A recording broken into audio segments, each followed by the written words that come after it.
हिंगणघाटमध्ये झंडी-मुंडी जुगारावर पोलिसांची धडक कारवाई। 2,05,000चा मुद्देमाल जप्त। हिंगणघाट आठवडी बाजार परिसरातील सिमेंट ओट्यावर झंडी-मुंडीच्या चिन्हावर पैसे लावून जुगार खेळणाऱ्यांवर हिंगणघाट पोलिसांच्या गुन्हे प्रकटीकरण पथकाने धडक कारवाई केली। या कारवाईत 3,200 रुपये रोख रक्कम, जुगाराच्या डावावर लावलेले 1,820 रुपये, झंडी-मुंडीच्या गोट्या तसेच 3 दुचाकी असा एकूण 2,05,120 रुपयांचा मुद्देमाल जप्त करण्यात आला।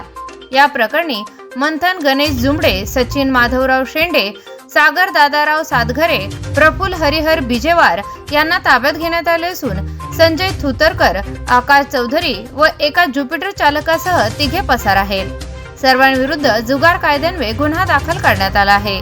ही कारवाई पोलीस अधीक्षक सौरभ कुमार अग्रवाल, अपर पोलीस अधीक्षक सदाशिव वाघमारे, उपविभागीय पोलीस अधिकारी सुशील कुमार नायक आणि पोलीस निरीक्षक अनिल राऊत यांच्या मार्गदर्शनाखाली करण्यात आली।